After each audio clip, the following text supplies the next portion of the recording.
Hi అండి, అందరికీ నమస్కారం అండి. ఫ్రెండ్స్, మన వీడియోలోనే టాపిక్ వచ్చేసి పెన్షనర్లకు సంబంధించిన మరొక ముఖ్యమైన అప్డేట్ అయితే రావడం జరిగిందండి. అయితే ఇందుకు సంబంధించిన వివరాలు అయితే మన వీడియోలో తెలుసుకుందామండి. వీడియో మాత్రం పూర్తి వరకు చూడండి ఫ్రెండ్స్, అప్పుడే మనకి పూర్తి సమాచారం అయితే తెలుస్తుంది. ఇక లేట్ చేయకుండా టాపిక్లకి వెళ్ళిపోదాము.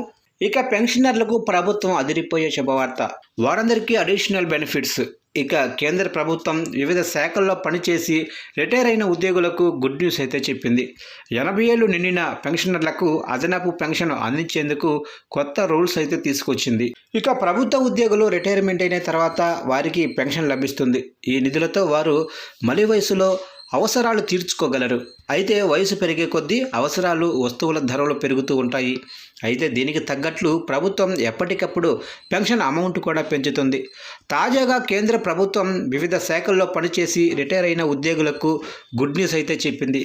80 ఏళ్ళు నిండిన పెన్షనర్లకు అదనపు పెన్షన్ అందించేందుకు కొత్త రూల్స్ అయితే తీసుకొచ్చింది. ఇక సెంట్రల్ సివిల్ సర్వీసెస్ రూల్స్ 2021 ప్రకారం వచ్చే పెన్షనర్లకు కొత్త నిబంధనలు వర్తిస్తాయి.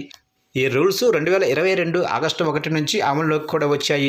ఇప్పుడు కొత్త నియమాల ప్రకారం పెన్షనర్లు తమ వయసును బట్టి అదనపు పెన్షన్ అయితే అందుకుంటారు. వయసు పెరిగే కొద్దీ పెన్షన్ కూడా పెరుగుతుంది.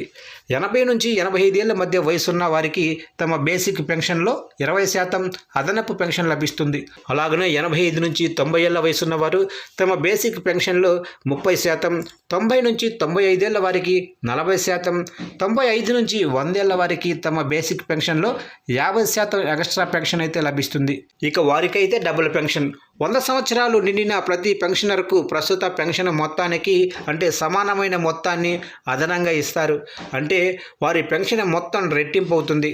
అక్టోబర్ 18న రిటైర్డ్ ఎంప్లాయీస్కు అడిషనల్ పెన్షన్లు మంజూరు చేయడానికి షరతులతో కూడిన ఆఫీస్ మెమోరాండం రిలీజ్ అయ్యింది. కేంద్ర ప్రభుత్వ సిబ్బంది పెన్షనర్ల సంక్షేమ మంత్రిత్వ శాఖ దీన్ని జారీ చేసింది. ఇక ఇది ఎప్పుడు ప్రారంభమవుతుంది అంటే పెన్షనర్లు కొత్త వయసు వర్గంలో ప్రవేశించిన నెలలో మొదటి తేదీ నుంచి వారికి అడిషనల్ పెన్షన్ లభిస్తుంది. అంటే వారి వయసు పెరిగి కొత్త వయసు వర్గంలోకి వచ్చిన నెలలోనే వారికి అదనపు పెన్షన్ అయితే లెక్కించి ఇస్తారు. ఒక పెన్షనర్కు ఆగస్టు 20న 80 ఏళ్ళు నిండితే వారికి ఆగస్టు 1 నుంచే అదనంగా 20% పెన్షన్ అయితే లభిస్తుంది. అదేవిధంగా ఒక పెన్షనర్కు ఆగస్టు 1న 85 ఏళ్ళు నిండినట్లయితే వారికి ఆగస్టు 1 నుంచే 30% అదనపు పెన్షన్ అయితే అందుతుంది.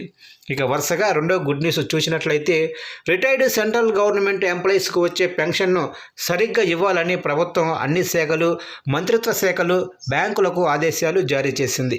మన దేశంలోనే ఏ ప్రభుత్వ శాఖలో పనిచేసి రిటైర్ అయినా, ఏ బ్యాంకు ద్వారా పెన్షన్ తీసుకున్నా అందరికీ ఈ కొత్త నిబంధనలు వర్తిస్తాయి.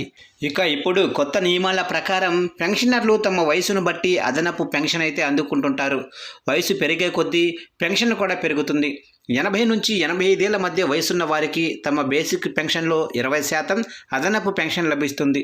అలాగనే 85 నుంచి 90 ఏళ్ల వయసు ఉన్నవారు తమ బేసిక్ పెన్షన్లో 30%, 90 నుంచి 95 ఏళ్ల వారికి 40%, ఇక 95 నుంచి 100 ఏళ్ల వారికి తమ బేసిక్ పెన్షన్లో 50% ఎక్స్ట్రా పెన్షన్ అయితే లభిస్తుంది.